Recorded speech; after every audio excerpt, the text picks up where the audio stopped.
You're a good man, Lucas? Maybe too good. But good men don't drive Porsches. Good men don't fly first class. And I'm tired of waiting for you to become someone you're not. That was the last thing she said to me before sliding the engagement ring across the table. It didn't slide smoothly. It hit a stain of spilled red wine on the tablecloth and stopped right at the edge, just like our 3-year relationship. Stopped dead, right at the edge of a cliff. She didn't look sad. She looked relieved, like she was finally discarding a heavy backpack she'd been forced to carry up a mountain. I looked at the ring. It was a modest diamond, 2 months of my salary, or at least the salary she thought I made. I looked up at her, expecting to see tears. Instead, I saw her checking her reflection in her spoon, making sure her lipstick was still perfect for whoever she was meeting next, because there's always a next, isn't there? I didn't scream. I didn't beg. I just smiled. A cold, broken smile. Because she had no idea that the heavy backpack she just threw away was filled with gold bars. My name is Lucas. I'm 32 years old. To the world, or specifically to my now ex-fiancée, Elena, I am a mid-level IT support guy who works remotely, wears hoodies to dinner, and drives a Honda Civic that sounds like it has asthma. I live in a decent apartment, I pay my bills, and I save coupons for grocery shopping. Boring, right? Stable, safe. But here's the truth. The Honda is a prop. The apartment is one of 12 properties I own, and that remote IT job, I am the founder and CEO of Nexus Stream, a cloud computing firm that just closed a merger worth $400 million last Tuesday. Why the lie? Why the charade? Because 5 years ago, when I made my first million, I dated a girl who loved me, or so I thought. Until I found out she was leaking my business secrets to a competitor to pay off her gambling debts. Since then, I made a rule. I wanted someone who loved Lucas, the guy who likes old sci-fi movies and burns toast. Not Lucas, the guy who can buy a private island on a whim. I thought Elena was the one. God, I was so stupid. We met at a library. Classic, right? She dropped a book. I picked it up. She was studying marketing. I was studying for a certification. Actually, I was reading a contract for a hostile takeover, but I hid it inside a magazine. For 3 years, I played the role perfectly. When her car broke down, I fixed it myself with grease on my hands instead of paying a mechanic. When she wanted a vacation, I saved up for 6 months to take her to a nice Airbnb, not the Four Seasons. I wanted to see if she would stick by me through the struggle. And for a while, she did. But lately, the cracks were showing. It started with the subtle comments. Lucas, Sarah's husband just bought her a Tesla. Isn't he the same age as you? Lucas, why don't you ask for a promotion? You're so stagnant. And then the comparison started. She started talking about a new guy at her networking group, a high flyer, a closer. Marcus says ambition is the only currency that matters. She told me last week over a dinner of spaghetti that I cooked. Marcus just closed a huge deal. He's taking his team to Bali. Marcus, Marcus, Marcus. I should have seen it coming. I should have realized that to Elena, love wasn't an emotion. It was an investment strategy, and I was a plummeting stock. Back to the restaurant, the Italian place. Not the most expensive one in the city, but the one where we had our first anniversary. The waiter came over, sensing the tension. Check, sir? No, Elena said sharply. Keep it open. I'm expecting someone. My blood went cold. You're expecting someone? Now? While we are breaking up? She sighed, smoothing her dress. Lucas, please don't make a scene. It just happened. We didn't plan it. Well, not exactly. But he's here to pick me up. It's better this way, a clean break. Who is it? I asked, though I already knew the answer. It's Marcus, she said, her eyes lighting up in a way they hadn't for me in years. He understands my vision, Lucas. He's a director of sales now. He's going places, and I want to go with him. A director of sales. Impressive title. I took a sip of water to hide the smirk forming on my lips. Marcus, huh? What company does this golden boy work for? Nexus Stream, she said proudly. The biggest tech firm in the state. He says he's practically running the place. I almost choked on the water. Nexus Stream, my company, the company I built from a garage, the company where I know every single executive by name. And I definitely didn't know a Marcus, who was running the place. Then I saw him. He walked in like he owned the building. Cheap suit that looked expensive from a distance, too much cologne, and a watch that was definitely a knockoff Rolex.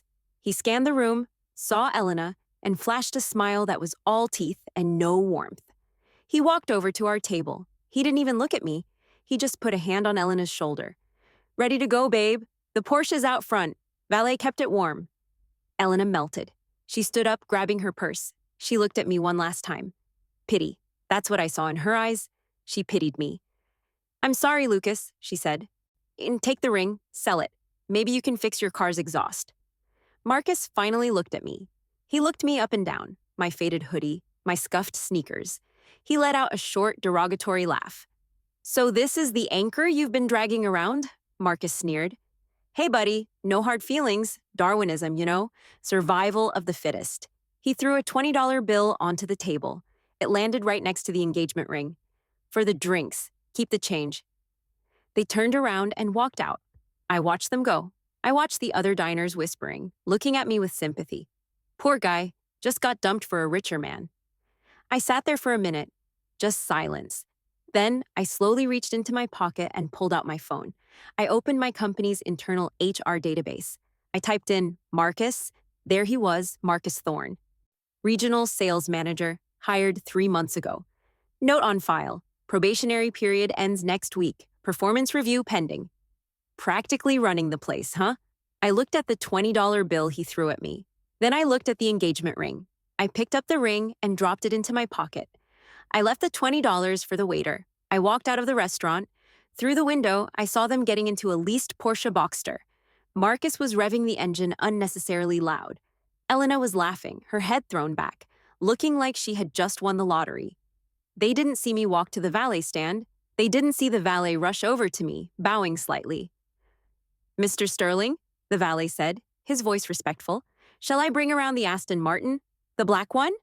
Yes, James, I said. I'm watching Marcus's taillights fade into the distance. Bring the car. And James? Sir? Call my assistant. Tell her I need to schedule a meeting first thing Monday morning. With whom, sir? I stared at the empty street where my ex-fiancée just disappeared with her upgrade. With the sales department, I whispered, a dark smile finally breaking across my face. I have a performance review to conduct. The game had just begun, and they had no idea they were playing against the house. Monday morning arrived. Usually, I wake up at 7 a.m. Today, I was up at 5, not because I was heartbroken, but because I had a hunt to plan. I didn't put on my usual undercover hoodie. I didn't put on my CEO suit either. Not yet. I needed to be ambiguous. I put on a simple black t-shirt and dark jeans. No brand names visible. Just me. I drove the Aston Martin to the private underground garage of Nexus Stream. The security guard, old Mr. Henderson, nearly dropped his coffee when he saw the car. Mr. Sterling, he gasped, scrambling to open the gate.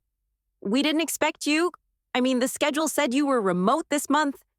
Plans change, Henderson, I said, sliding the window down. And Henderson, if anyone asks, I'm just a consultant today. Clear? He nodded, confused but loyal. Crystal clear. Sir? I parked in the spot marked Reserved, number 1. It had been empty for months. Today it was occupied by a beast of a car, just like my seat in the boardroom would be. As I walked toward the elevator, my phone buzzed. It was Elena. Of course, it was.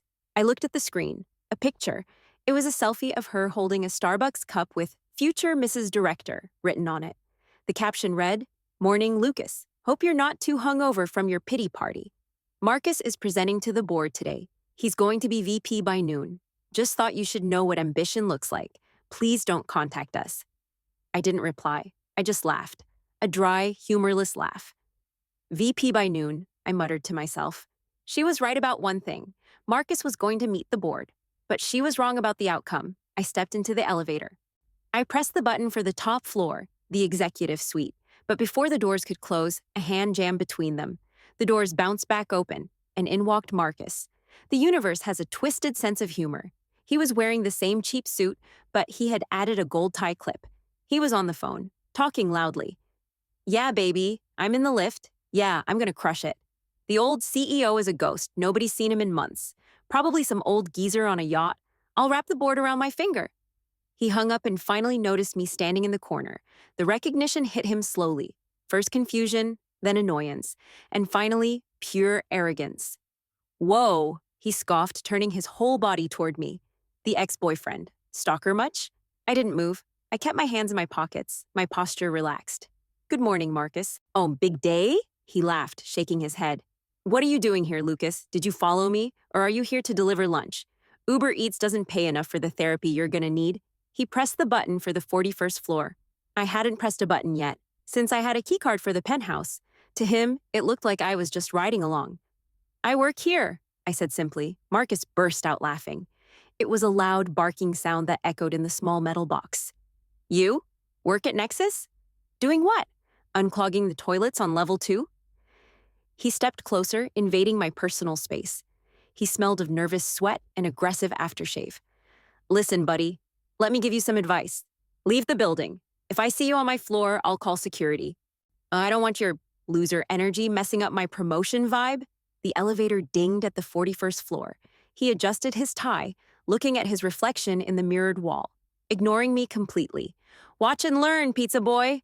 This is where the big dogs eat. He strutted out of the elevator. I waited until the doors started to close. Then I pulled out my black key card, the Omni key that accesses every door in the building, and swiped it. The elevator didn't go down, it went up. To the 45th floor, my private office. Enjoy the appetizer, Marcus, I whispered. The main course is coming. My office was exactly as I left it, cold, pristine, overlooking the entire city. My assistant, Sarah, was waiting. She looked terrified. Mr. Sterling, you're back. Sarah, I said, bypassing the pleasantries. The sales review meeting. Who is leading it? The regional manager, Marcus Thorne, sir. He's presenting the Q3 projections. Good. Change the agenda. Sarah blinked. Change it? The meeting starts in 10 minutes. I know. Send a memo to the board. Tell them there is a change in protocol. The CEO will be observing the meeting. Sarah's eyes went wide. You're going to announce yourself? No, I smiled, sitting in my leather chair. Tell them the CEO will be observing remotely via the telepresence screen. But I want you to physically set up a chair in the back of the room for an independent auditor. An auditor, sir? Yes, me. I'm the auditor. Tell the board to ignore me, and tell Marcus. Tell Marcus nothing. Sarah smirked. She had been with me for 5 years. She knew exactly what kind of game I was playing. And sir? She asked, handing me a tablet. Marcus submitted his presentation slides this morning. You might want to see slide 14. I looked at the tablet. Slide 14. My jaw tightened. It was my code. The algorithm I wrote 3 years ago in my garage. The one I shared with Elena when I was trying to explain my IT job to her. She must have taken photos of my notebook and given them to him. He was pitching my own invention back to my company, claiming it was his revolutionary new idea.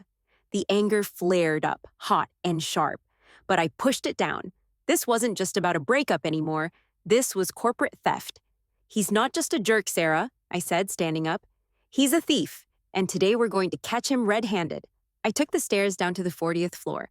The conference room was glass-walled. Inside, the board of directors sat around the long mahogany table. They looked tense. They had received the memo. They knew the big boss was watching, even if they didn't know where.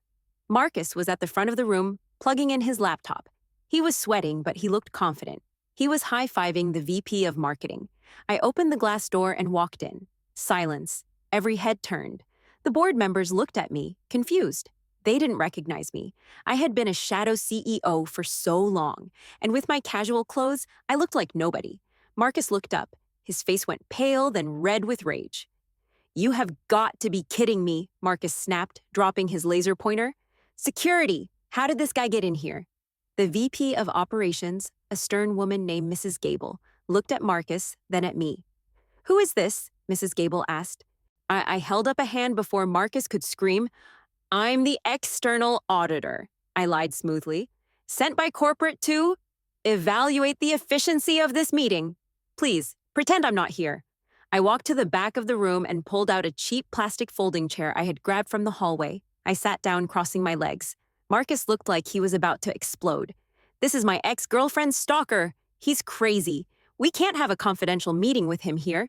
Mrs. Gable looked at her phone. She must have just received a text from Sarah confirming the auditor's presence. Sit down, Marcus, Mrs. Gable said coldly. We are on a tight schedule. If the auditor stays, he stays. Proceed. Marcus glared at me. If looks could kill, I'd be dead. He leaned into the microphone, his voice dripping with venom. Fine. But if you make one sound, auditor, I will personally throw you out the window. I just smiled and made a zipping my lips motion. Please, I mouthed, dazzle me. Marcus turned to the screen. The lights dimmed. Ladies and gentlemen, he began, regaining his composure. Today I'm going to show you something that will change this company forever. Something I created. I leaned back in my plastic chair. Go ahead, Marcus. Dig. The grave is almost deep enough. Turn to slide 1, Marcus commanded. The screen lit up, but it wasn't his presentation. It was a live video feed. A video feed from the security camera inside the elevator from 20 minutes ago. Audio played loud and clear over the speakers. You work at Nexus? Doing what? Unclogging the toilets on level 2? The room went deathly silent. Marcus froze. He looked at the screen, then at his laptop. What? Technical glitch. Sorry, ignore that. He frantically hit the next button. The next slide appeared. It wasn't a graph. It was a screenshot of a text message. Elena's text to me? Marcus is meeting the owner today. Just thought you should know what ambition looks like. Marcus turned around slowly, his face draining of all color. He looked at the board. They were staring at him with horror. Then, he looked at the back of the room. At me. I wasn't smiling anymore. I stood up, kicked the plastic chair aside, and walked slowly toward the head of the table. You're right, Marcus, I said, my voice echoing in the silent room. You are meeting the owner today. I reached into my pocket and pulled out the engagement ring he had sneered at. I slammed it onto the mahogany table. Now, explain to me why you are presenting my notebook as your strategy. The sound of the engagement ring hitting the table was louder than a gunshot. It spun for a second before settling right next to Marcus's trembling hand. For 10 seconds, nobody breathed. The board members looked from the ring to me, to Marcus. Mrs. Gable, the VP of Operations, was the first to speak. Her voice was barely a whisper. Mr. Sterling, is that really you? I didn't look at her. My eyes were locked on Marcus. Answer the question, Marcus, I said, my voice low and steady. Slide 14, the algorithm, where did you get the source code? Marcus swallowed hard. His arrogance was evaporating, replaced by the desperate panic of a cornered animal. But he wasn't ready to give up, not yet. He tried to laugh. It sounded like a choke. This is ridiculous, Marcus stammered, pointing a shaking finger at me. Mrs. Gable, call security.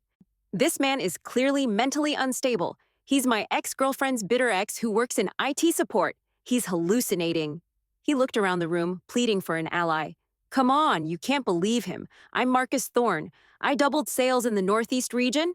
I slowly walked around the table. You didn't double sales, Marcus. You cannibalized existing accounts from the Midwest team. I read the audit report this morning. I stopped right behind Mrs. Gable's chair. And as for me being IT support, I placed a hand on the back of her chair. Mrs. Gable, would you mind introducing me to your new regional manager? Mrs. Gable stood up, straightened her blazer, and looked Marcus dead in the eye. Marcus, she said, her voice icy, this is Lucas Sterling, the founder, CEO, and majority shareholder of Nexus Stream. He is your boss's boss's boss. Marcus looked like he had been slapped. His mouth opened and closed like a fish out of water. CEO? He squeaked. But, Elena said, you drive a Honda. I like Hondas, I said, shrugging. They're reliable, unlike you. I walked over to the laptop connected to the projector. Now, let's talk about this code. I tapped a key, bringing slide 14 back up. You claim you wrote this? I conceptualized it, Marcus lied, trying to pivot. I hired some freelancers to flesh it out, but the core idea was mine. Conceptualized it, I repeated. Interesting, because this code solves the latency issue in our cloud servers using a recursive loop. I looked at the board. They were captivated. This was better than Netflix. There is a funny thing about this code, Marcus. When I wrote it 3 years ago, I was very much in love. So I hit a signature inside the kernel. I started typing on the laptop, command line interface. If you wrote this, Marcus, you would know that line 405 is a dummy line. It does nothing for the program. I highlighted line 405. It looked like random gibberish. 0x45, 0x60, C0x65, 0x60, E0x61. Do you know what that is, Marcus? Marcus was sweating profusely now. It's hex code for memory allocation. Wrong, I said. It's hexadecimal text. I hit enter to convert the code. The text appeared on the giant screen behind me. Forelena for Elena. The room gasped.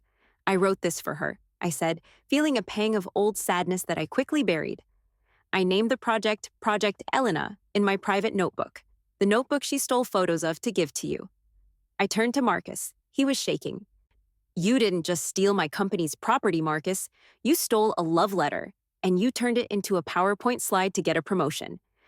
I didn't know, Marcus yelled, suddenly changing tactics. He realized he couldn't outsmart me, so he decided to throw someone under the bus. I didn't steal it. She gave it to me. Elena. She told me she wrote it. She said she was a coder. Elena? I raised an eyebrow. She barely knows how to use Excel.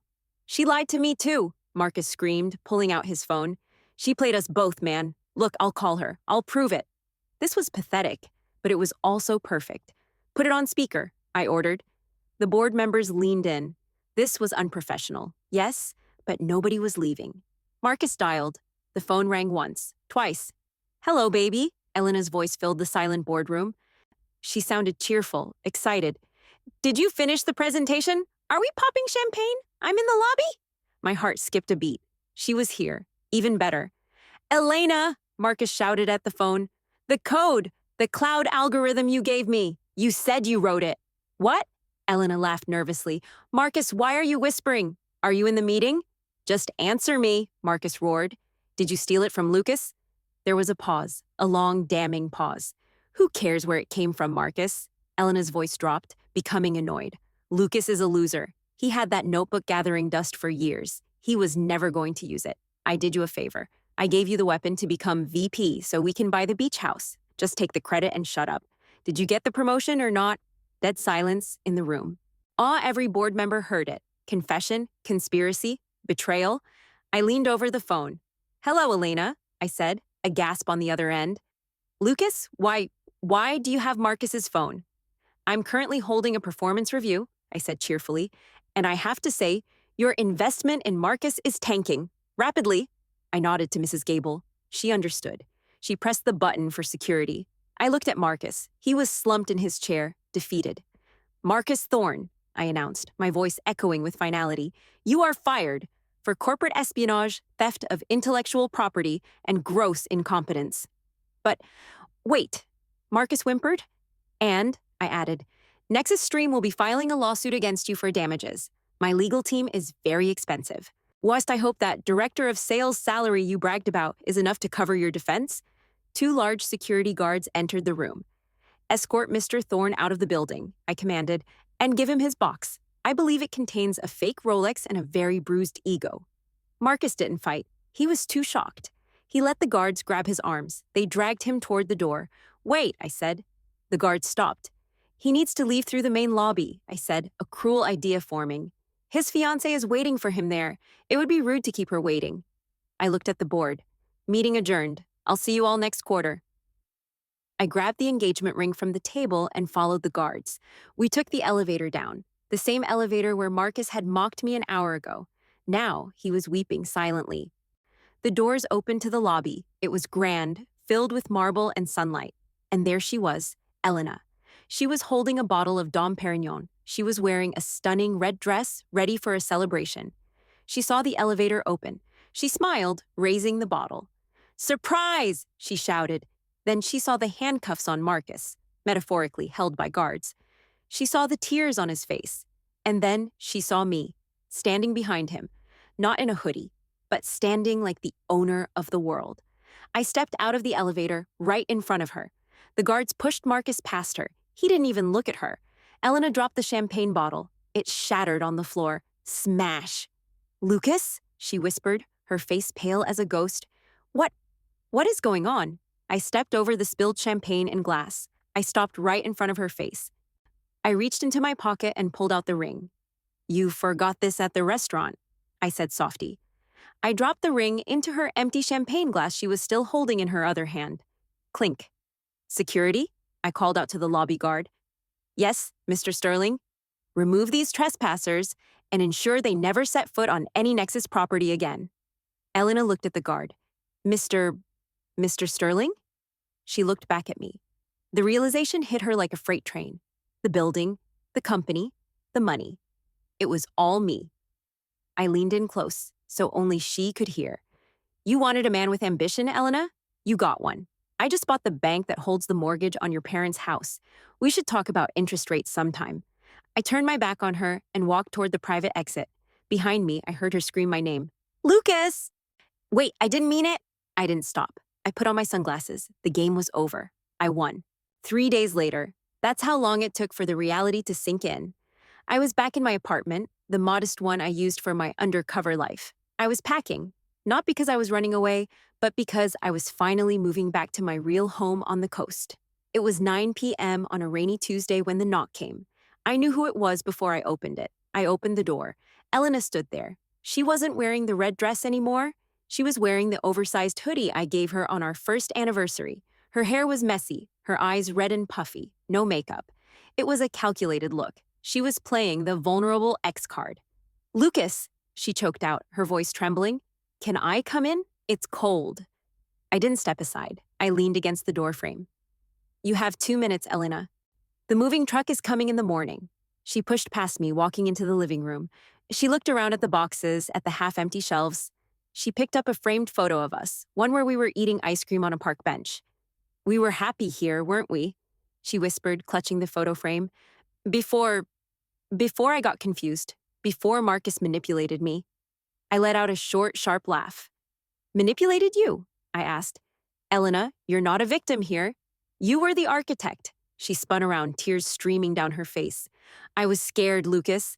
I saw all my friends getting married to rich bankers and lawyers. I felt like I was falling behind. Marcus, he promised me security. He promised to take care of me. I thought you didn't have any ambition. Ambition? I repeated the word. You keep using that word. But you don't know what it means. I walked over and gently took the photo frame from her hands. I placed it face down on the table. Ambition isn't about chasing the man with the biggest paycheck, Elena. Ambition is building something from nothing. I built an empire while you were busy measuring the worth of a man by his watch. I know, she sobbed, grabbing my hand. I was stupid. I see that now.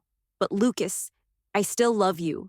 The money doesn't matter to me. I swear. I'd love you even if you lost it all tomorrow. I pulled my hand away. This was the moment I had replayed in my head 1,000 times. No, you wouldn't, I said softly. You love the idea of being the CEO's wife. You love the access. You love the power. I reached into my pocket and pulled out a check. I had written it earlier that morning. Here, I said.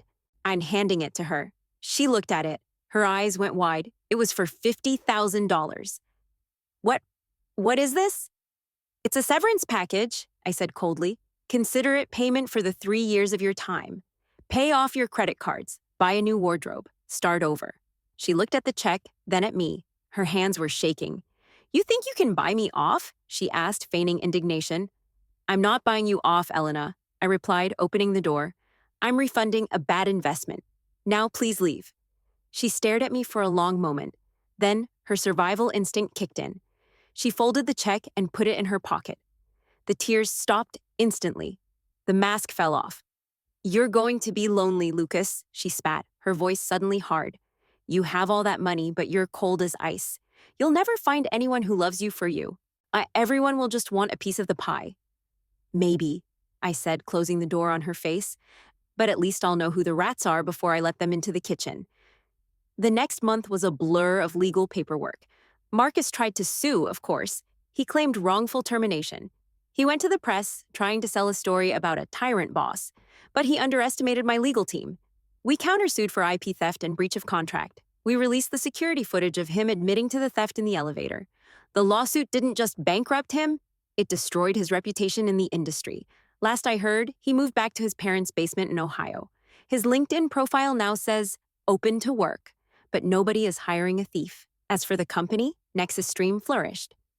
The Project Elena code, which I renamed Project Phoenix, increased our server speed by 40%. Our stock price tripled. I was on the cover of Forbes. The shadow CEO steps into the light. But none of that gave me the satisfaction I thought it would. The real victory wasn't destroying them. The real victory was finding myself again. It's a Sunday afternoon. I'm at the city library, the same one where I met Elena years ago. I'm not wearing a suit. I'm wearing a comfortable sweater and reading a vintage sci-fi novel. My Aston Martin is parked blocks away. I walked here. Is this seat taken? I look up. A woman is standing there. Messy bun, glasses, holding a stack of books that looks too heavy for her. She's wearing a paint-stained t-shirt. No, I smile, moving my jacket. It's free. She sits down with a sigh of relief. She notices the book I'm reading. Dune, she says, her eyes lighting up. Original edition? Nice. But honestly, the pacing in the second half drags a bit, don't you think? I chuckle. Finally, someone who agrees with me. Everyone says it's a masterpiece, but I think Herbert got lost in the philosophy. She laughs. It's a genuine sound. Warm, unpretentious. I'm Sarah, she says, extending a hand. I'm an art teacher, and clearly a book nerd. I'm Lucas, I say, shaking her hand. She doesn't recognize me. She doesn't look at my wrist to see a watch. She doesn't glance at my shoes. She just looks at me. So, Lucas, she asks, tilting her head, what do you do when you're not critiquing sci-fi classics? I pause. I could tell her I'm a billionaire. I could tell her I own the city. But I look at her paint-stained shirt. I look at the genuine curiosity in her eyes. I work in tech, I say simply. Just fixing problems. Sounds important, she smiles. It pays the bills, I shrug. But I'm thinking of taking up painting. Maybe you could give me some tips? She grins. I charge extra for beginners. I think I can afford it, I say. I learned a hard lesson this year. We spend so much time trying to prove our worth to people who can't even count. We try to dazzle them with gold, hoping it will make them love us. But the truth is, gold only attracts dragons. Real value isn't in what you have in your pocket. It's in what you have in your soul. Elena wanted a prince. Marcus wanted a king. But sitting here, in this quiet library, talking to a girl with paint on her hands, I realized I don't need to be either. I'm just Lucas. And for the first time in a long time, that is enough.